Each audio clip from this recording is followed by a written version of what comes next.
Oh, you knew that would be the one.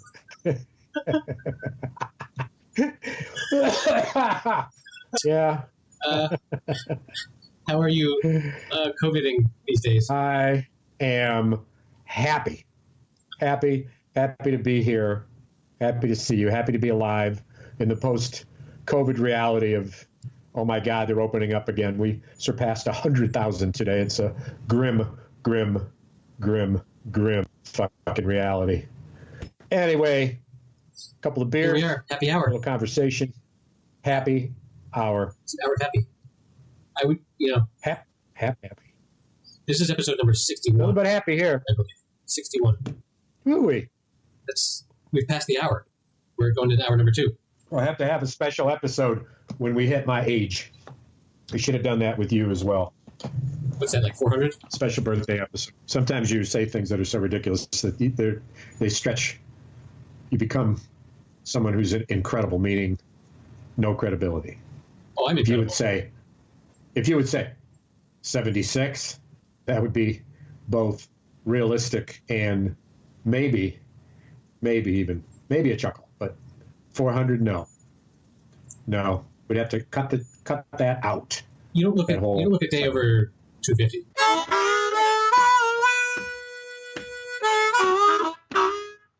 So I did a little planning today, in between the rain.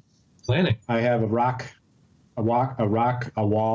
not a retaining wall per se, but a decorative three rock tall stack. Each rock's 14, 20 inches tall. 3 rock tall stack. Easy enough to lift. Yeah.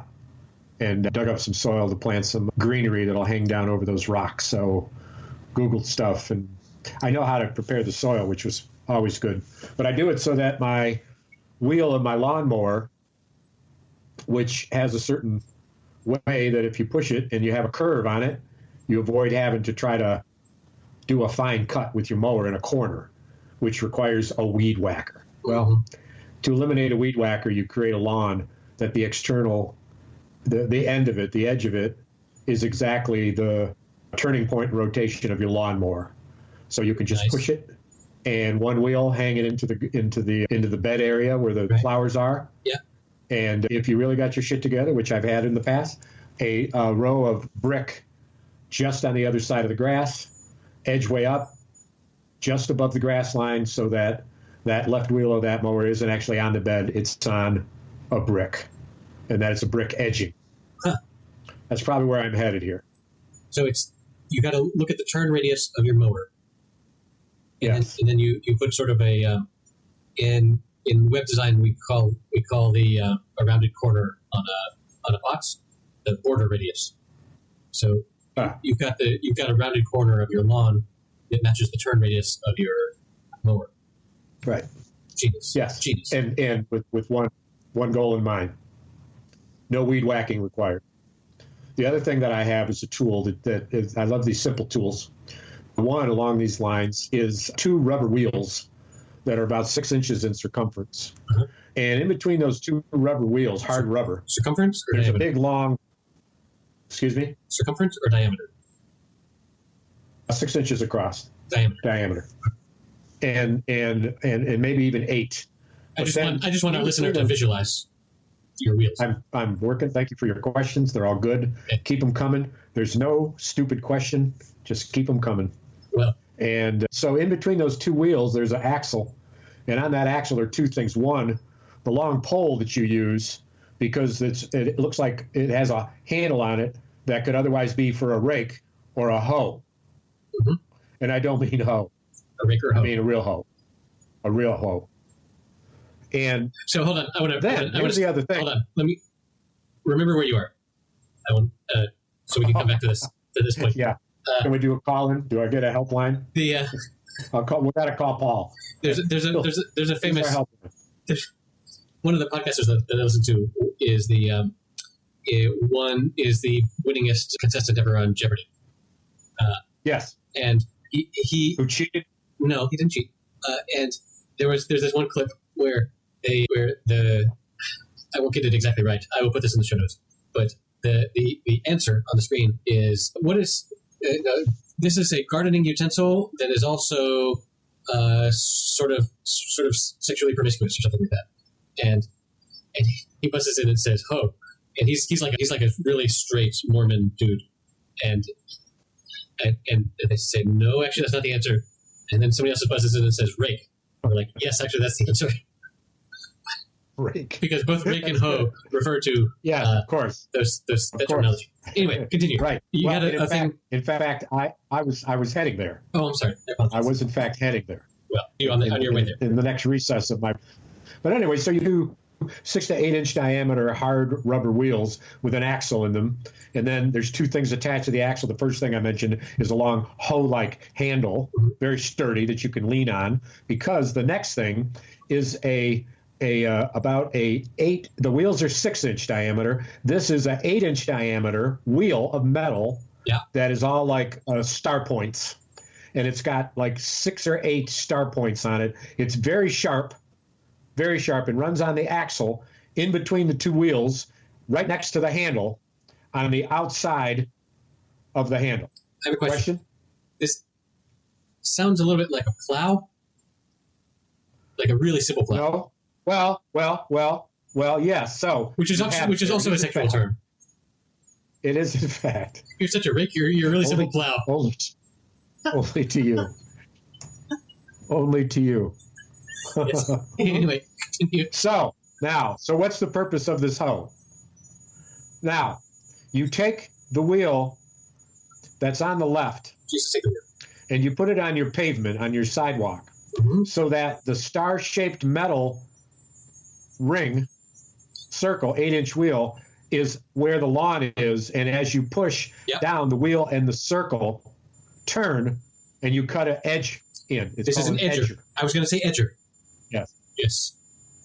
It starts to show edgy. Actually, though, now that I think of it, there's only one. Yeah, there's 2 wheels. That's right, because one wheel's on the grass, I think. Anyway, it's quite the invention. Here's the other one. So this one you use to turn the earth. So yes, that's true. Yes. Wait. Yes. Hold on. Doesn't the earth turn by itself? The whole. Welcome back to Dennis's Yard Lawn Care Corner. Continue. Well, you didn't ask me what I did today, but you usually do, so I thought I'd volunteer it.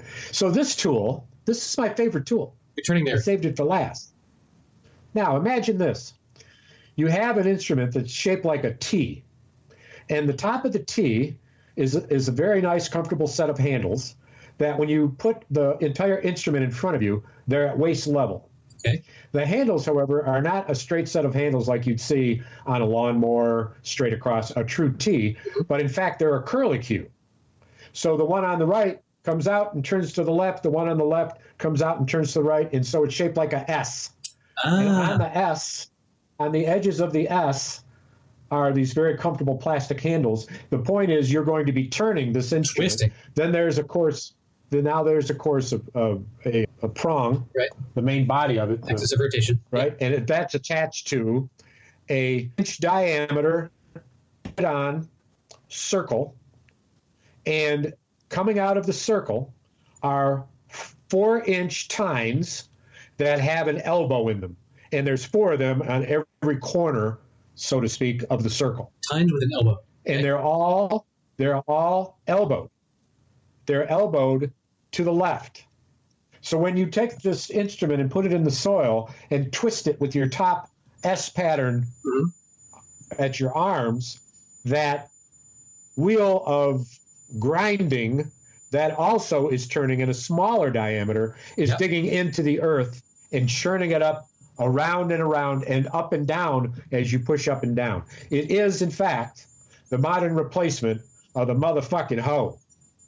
Wow. It's the modern hoe. It's the modern hoe. So what? Welcome to our podcast, the modern hoe. Yes. That could be the subtext. Welcome to the modern hoe. But what is, of course, the purpose of a hoe? What do you do with a hoe? And chop it and turn it. It's to take the soil and to chop it and turn it and take what's at the lower part of the soil to the top part and actually switch it around so that it becomes aerated and fluffy and worms can more easily go through it. And when you mix in vermiculite and some sphagnum moss sphagnum, and you thought that sphagnum was that shit that gets stuck in the back of your throat when you you're gagging and you need water and it gets wet. That's right. This is sphagnum moss. So it's in fact that term of feeling that sphagnum in your throat comes from the texture and the context of sphagnum moss. You can check me on this. It is the root. It's check it in the root. As we're digging in. So this twisty thing that you're digging holes with, sort of this modern hoe, you put it in one spot and twist. No, it doesn't dig a hole. But you're doing it in one spot. You do it. You do it in a circular spot, but you're not digging a hole. You never take the soil out of the spot. Yes, fine. There's never a hole. You're churning an area that might otherwise be quantified as a mass, which if it were in reverse, it would be a hole. But as it stands now, it's a mass. Right. Okay. Not a hole. Not the absence of mass. Okay. So say you have an area of your garden that is 10 feet by 20 feet or whatever, right? Say it. You're going to take this twisty modern hoe. What is it? What? How big is it? How big is the space? 10 feet by 20 feet. It's a small. This isn't for that garden. This isn't for that bed. This is for a garden bed, 24 inches wide, and 6 to 8 inch plants. What you're describing is something that big. I would definitely use a rototiller and double dig. Something that big. This is a garden bed, or if I may say, an asparagus bed, or a pea bed that is simply 12 inches. Two whisks of the turning instrument of the modern hoe is a foot. So if you have right, exactly. That was my problem with your description. Is I was concerned that this was a very localized problem in my description. The problem you had. In my imagination. Let's be clear. This was your problem, not my problem. I got my own problems. I'm worried about stuff. I'm worried about all sorts. I'm worried. Here's the question. Wait, hold on. I have a question for you. Well, fine. You go first. Go ahead. I'm just worried. Go ahead. How old were you when you first had to deal with a pea bed? Is this a new thing for you, or? I don't want to talk about it. Okay. Well, as far as you know, future Eric will cut that out of the episode. So, what was your future Eric? There's two of you. A current one and a future one? Well, and many past me's and many future me's. Why'd you cut your mohawk, man? What? Why'd you cut your mohawk? Because I'm on conference calls every day with video and... Gotcha.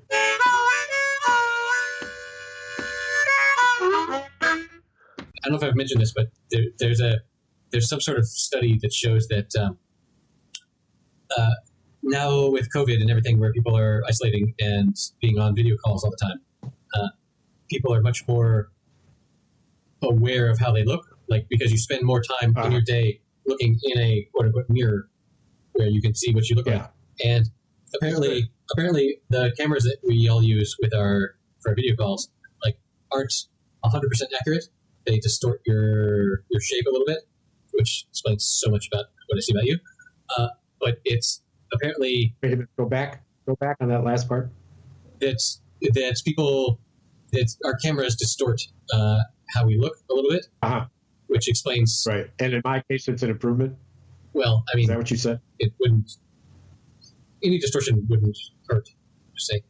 But that's what I thought. I kind of caught the drift of it, but it was so subtle that it was almost... It was an aside. I try to be subtle. But that apparently there's been a surge of people scheduling rhinoplasties and plastic surgery and stuff because and that's to remove the rhinoceros horn from your forehead. Rhinoplasty. No, that's a rhinectomy. Oh. The rhinoplasty is where they make it look cooler. That's when the horn is stuck up your ass. Right. So anyway, speaking of which, listen. Oh no. It's COVID-19. You got time on your hands. You keep yourself busy. You're locked down, and so I go through my day, but then I find I worry about things. You worry about stuff. Yeah, I'm worried. Here's a question for you. Can your asshole catch a cold? Depends on how fast it's moving. Oh my God, that conjures up really bad images. I mean, how fast your asshole is moving. Or the from cold, breeze. and the cold, Oh. Like, well, because I was worried because I had a cold and I blew my nose and then I wiped my ass and I got worried that maybe my asshole could catch a cold, and the next fart that I had sounded more like a sneeze. It made me almost want to name my asshole as if it had a cold. I wanted it to feel better, sneezing and sneezing. That's my asshole sneezing.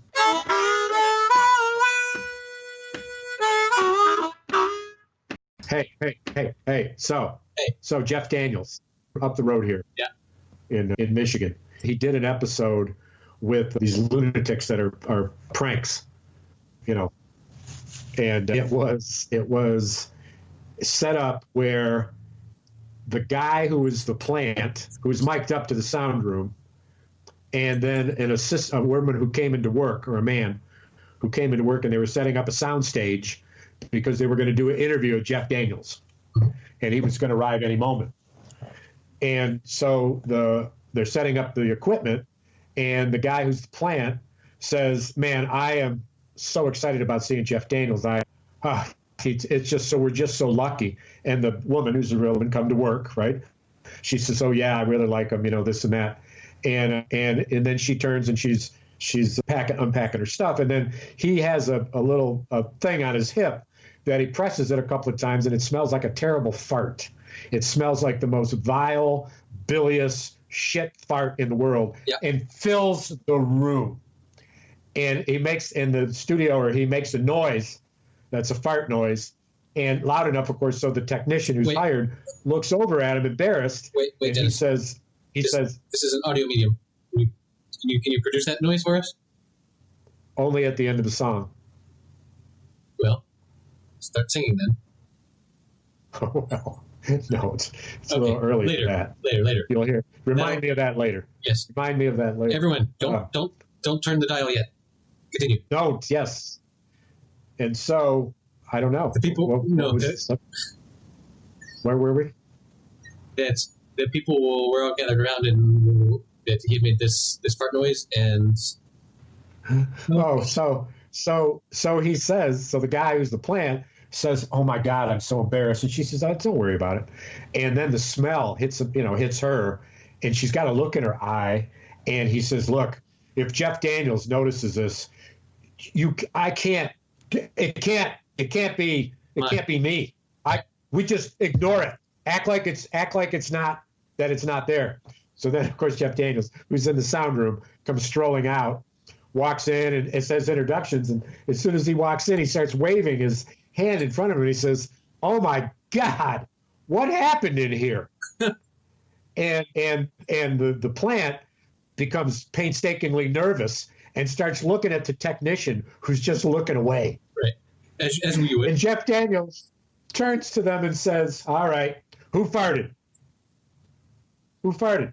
And the guy who did it, says, "Not me. Wasn't me."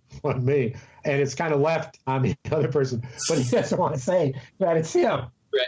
And Jeff Daniels says, "What the fuck do I have to do?" And he throws a chair. He throws a fucking chair. God, so mean. And he says, "Who farted?" And she looks right at him and she said, "I did."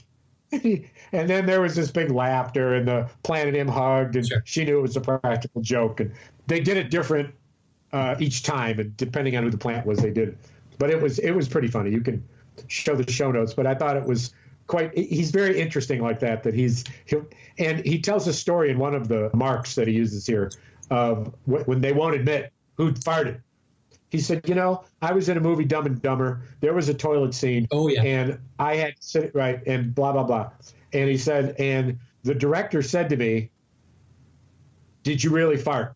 Now, I had a choice then to say, whatever. You know what? I took the honest route, and I said, "Yes, I farted." And I was on camera. So I want to know who farted. It's it's all straight. It's like, what was that old movie? Candid Camera? Yeah. That was maybe before your time. I remember a little bit of that smile you're on Candid Camera. Yeah. That power dynamic, like, as social animals, we are so susceptible to that. Like, we would, like, sitting here in what the psychologists call a cold state, where we are being rational and thinking about things and not actually there in the moment. We think, oh, I would never admit to doing a fart when I didn't. But when you're actually there and all the pressure's on, and like this is why so they've done these studies with where they have women go in and interview with for a job, and they don't know at the time they haven't actually given consent to be harassed or whatever, but they go in and the person interviewing them is like is very sexual about, oh well, you look very nice, I bet you would look nice naked or whatever. And when they're asked before they do that whether or not they would complain to management if something like that happened, they all say they would. And then when you actually test them in the moment, none of them, or not even complain to management, but like to push back in the moment with the person to be like, hey, what the fuck, man? Right. But in the moment, we are all such social hierarchy respecting creatures. Hierarchical. Well, hierarchy respecting is what I was saying, but hierarchical. Say it like a pirate. We got to throw them overboard. This hierarchical situation is too much. We got to mutiny. When I throw you overboard, you're going to be a lower archical. Oh, anyway. You probably look and say, you know what? At the end of that, I'd be bored.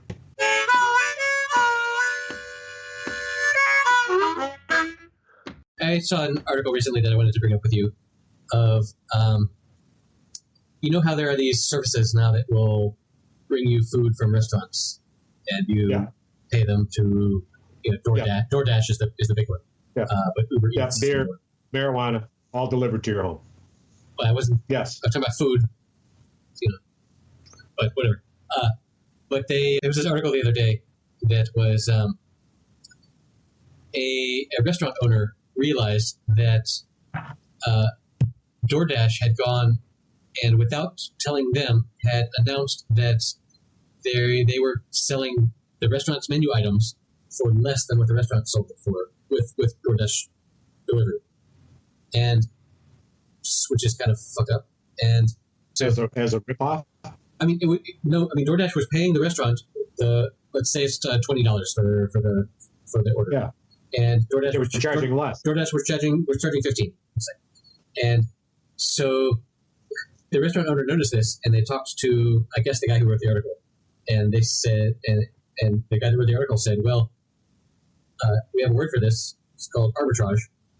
That why don't you go and put in a bunch of orders through DoorDash for, say you put in 20 orders for whatever this menu item is, and they charge $15 per order, but then they pay you $20 per order. So you end up just with, you just throw the food away, and you end up with, what did I say, 20 times 5? $100 of profit from this arbitrage, because they're undercharging, and then they're paying you more. And anyway, this article goes into how these companies that do this are just hemorrhaging money. Like, they are losing money hand over fist. All of their venture capital people that have put all this money into them, and they're just throwing it away because they want to undercut to get into this market, so that they are the go-to thing for if you want to hire somebody. Anyway, it's this really fascinating article about how these companies are just. And is it a phenomena that they're actually considering this is a lost leader approach, where you get so many people lined up for the cheaper entry version of it that once they're lined up, they'll keep coming back, and then you say, all right, it's been a year, for sure now you have to pay. For sure that is their long-term plan. It's an investment strategy. Right. But the funny part of it is that the restaurant owner can put in their own orders to themselves and get free money out of it. But the other thing is that, like, it's kind of shitty. You would become so attached to ordering your $15 pizzas with DoorDash from your local pizza vendor that then, I guess later when they say, actually this is $25, that you're still going to be loyal, or like it's just a messed up business model. Like that whole ecosystem is sick and toxic and going to die eventually. But anyway, well, I will link to that in the show notes at happyhour.fm/061. There'll be no normal as we know it with the small businesses that just simply can't survive, and the unemployment. I mean, it's a grim new reality, and as usual, the Republicans come in and fuck everything up, and then it's Democrats come in, and then after day one they're fucking blamed for it. It's like the fucking mess that Obama had to clean up after George W. left. What a fucking disaster that was, in retrospect. One of the better presidencies of the past 16 years. But at any rate... So you have an opinion on this that you'd like to share with the group? All right. That about sums it up. It's good to be here.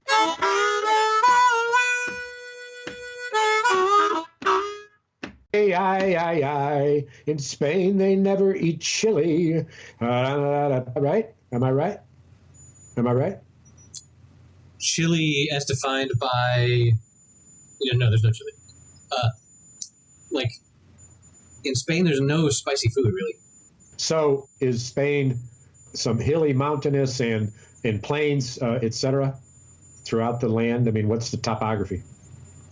There are mountains, and there are hills, and there are plains, yes. All the above? And you know where it mainly rains? So if Spain was a state or several states of U.S., what states would it cover? What would be an equitable? That is a great question. Let me do a quick Google search. Okay. There's this website called thetruesize.com where you can type in the name of any country and then drag it around the map to compare to other countries. And cool. Wow. Okay, so Spain best fits in the continental U.S. as being all of North Carolina, most of Tennessee, all of South Carolina, Georgia, and the panhandle of Florida. So it goes from the Outer Banks of North Carolina to Nashville, and then there's this cutout where we leave sort of Alabama alone, where Portugal goes, and then we have Atlanta and down to Florida. So north to south, how long of a drive is it border to border in Spain? Border to border, north south. It's at least 10 hours. And east west. And the longest place even more. Yeah, let me share this with our. You sending it to me? I'm gonna. So you might be able to see that image. That shows you the size of Spain over southeastern United States. Can you see it? Do you need your glasses? Do you need a candle? Well, I gotta get my glasses on. Yeah. Huh. I'll be goddamned. Oh, boy. You are goddamn. That is amazing. Yeah. It tells me exactly. It tells me. And so looking at that map and considering the states and the cities, right. Where are the mountains and where are the plains and where are you? Holy shit. Okay. So. Well, just. No, there's a mountain range. What? There's a mountain range to the northeast of the Pyrenees we have heard of. And generally, over Spain, there's mountains around the northern part in general, in a line across there. And so here are the plains. Otherwise, Atlanta, Charleston, those are plains. Yes, the middle bits. They right. I learned in my Spanish class that Spain is a plateau, where on the coast okay. you go up and then right. There's sort of a flat area on top. Right. And does the weather vary? I would imagine the weather varies from north to south, where northern, it's cooler, bigger seasons, and then south. I know the depiction on the map doesn't denote climate, but I would imagine there is a climate difference between north and south Spain. Yes. So I live on the northern coast between the mountains and the sea. And whenever we drive south, we have to drive up through the mountains, through all the curves, up through the mountain pass. And then there's a very clear line where we get to a particular town, and immediately the land changes, especially when we're driving in the summer. It's all green where I am, and then we have these mountains where all of the moisture comes from the sea, and much like in Seattle or something, and it goes up over the mountains. Moving from drops. Atlanta towards Charlotte. From Atlanta towards Charlotte. No, on the overlay. No. The on the overlay, the from Charles. No. So, on the overlay, I live around Roanoke, Virginia. Where? Roanoke, Virginia. So all of the moisture comes from the north, and it hits the mountains and goes up and then drops everything, so that we have all this green land in the north. And then beyond that, much like how in California, all of the water drops on San Francisco or whatever, and then you have this wine country that's on the other side of the mountains that is much drier. So there's this is such a visual. I love it. And so let's see, where are you now? So where's that map? So the thing is that means the following statement is not true. The rain in Spain falls mainly on the plain. That is true. But there is a joke going around that the King of Spain was quarantined in his private jet. As such, the rain, R-E-I-G-N, the rain in Spain has to stay mainly on the plain. The rain of Spain must mainly stay in the plain. What's that from? That's from. What is that song from? I know where that song's from. From a musical. It is? It's from a musical. It's not the South Pacific. My Fair Laddie. It's from My Fair Lady. I know that. Henry Higgins. Henry. I'm Henry the Eighth, I am. Henry the Eighth, I am. I got married to the widow next door. She been married 7 times before, and everyone was an Henry. Henry! No one was a Willie nor a Sam. I'm the 8th old man, I'm Henry. Henry the Eighth, I am. Henry the Eighth, I am. Second verse, same as the first. And so on. Do you know where I first go on. Do you know where I first learned that song or about that song? Everyone knows where they were when that song came out. Everyone. No, not when it came out. The first I learned about it as a reference to it in a popular culture movie. I learned about that. Haven't we? Serious. Well, let's. Would you like to discuss it? Would you like to talk about it? Nah, maybe not. It seems like. Well, why don't we? All right. Now that we've hit on it, it seems like something that's on your mind that might get in the way of your performance at work, at home, in the bedroom. Yes. So why don't you talk about it? Oh, you should. The first time I heard that song was in the movie Ghost with Patrick Swayze. Did you say what? Not the movie Ghost. Patrick Swayze, Demi Moore. Oh, Father, I thought you said goat. No whoopee. Oh, Father, I thought you said goat. No. That's quite a punchline. Anyway, not to distract you. No, but the would be the 8th map. I don't remember it. I don't remember it in it. Like, it was a thing where Whoopi could hear Patrick Swayze's voice, but and Patrick really wanted her to do what he wanted her to do, and so he would just sing this repeatedly, like he would just like be in her bedroom singing this song. The 7th verse, same as the 6th. Recall that. Yeah, and it was still this moment. I didn't recall that, and it was very much. Now. It was very much this like, how can I annoy the hell out of this person for the longest time? Where apparently, as a ghost, you're not sleepy. Like, the whole ghost mechanic of that movie was pretty dodgy.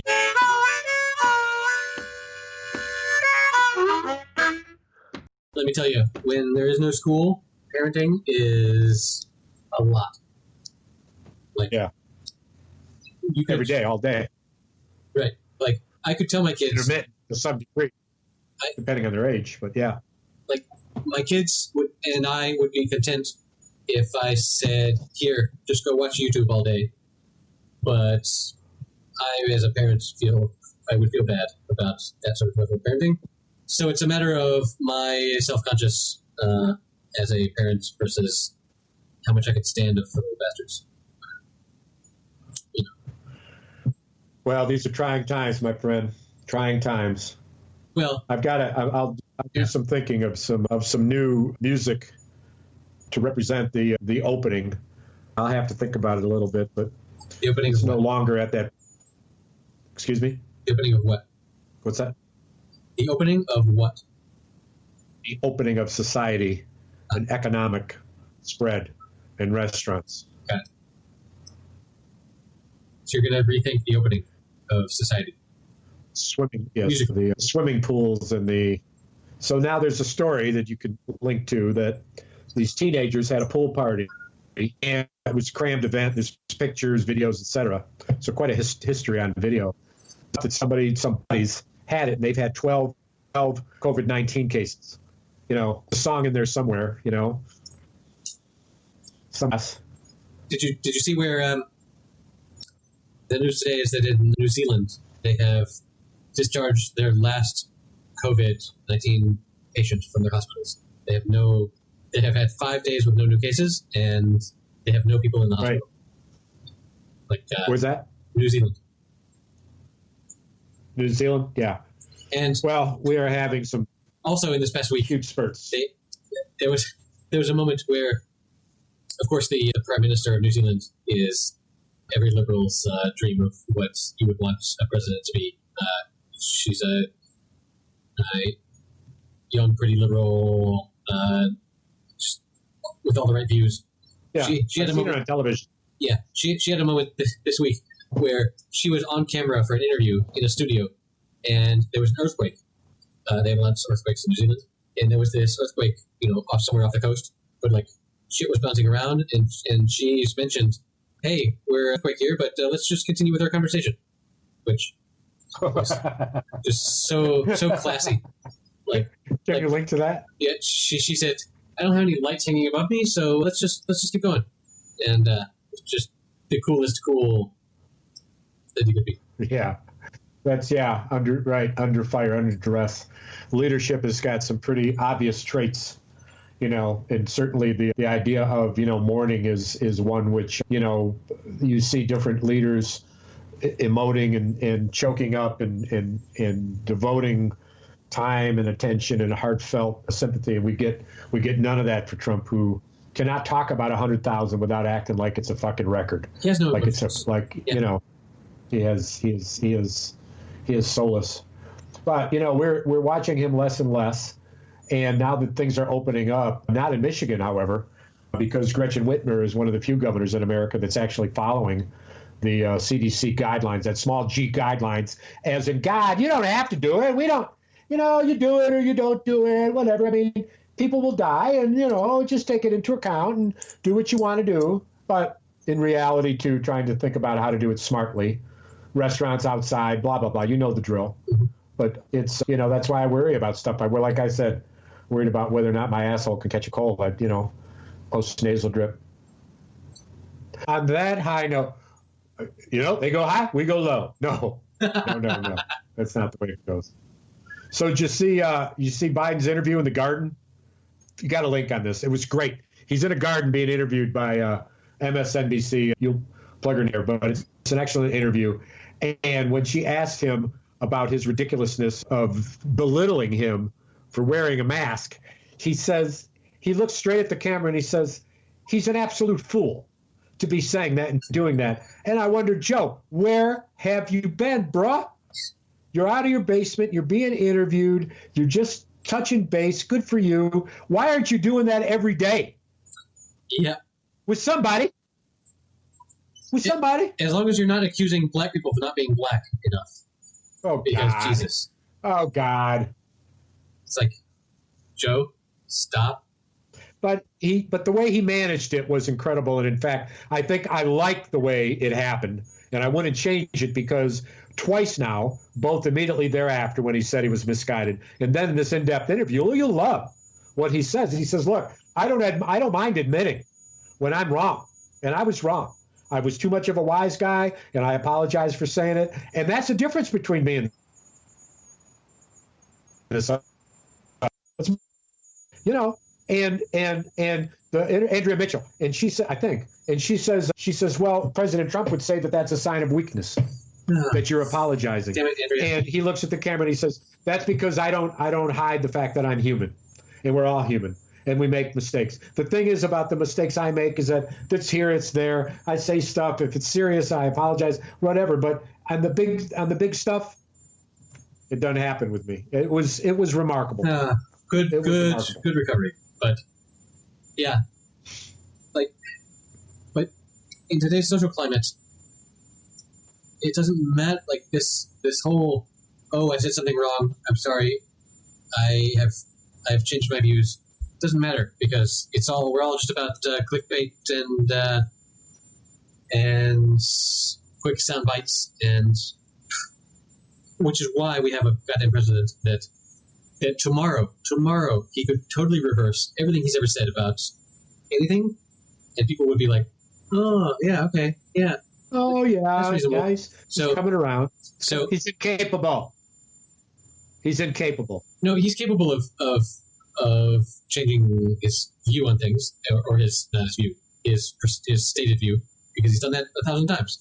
Like at first he was like, COVID is a Democrat hoax, and then he was like, this is really serious. Right. And then if tomorrow he comes out and says, no, actually this was a hoax, his followers will be like, yeah, I agree with whatever. So I don't know. It's a big fucking nightmare. It's a big fucking mess. Yeah. Good big mess.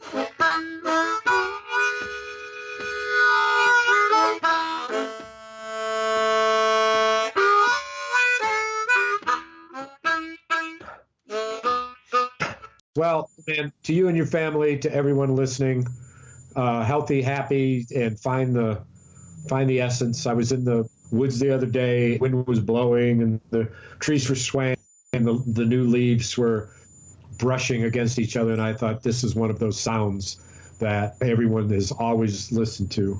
Find that moment, and to Paul, health, and happiness abounding. So glad that our most avid listener is back into better. Amen. I gotta go, bro. I will talk to you next week, bro. Okay, that's it for episode number 61. The show notes can be found at happyhour.fm/061, where we have links to like that mapping application and things like that. And if you'd like to support us, you can go to patreon.com/happyhour. And I hope that you're staying safe out there. Protest what you believe in. And we'll see you next week.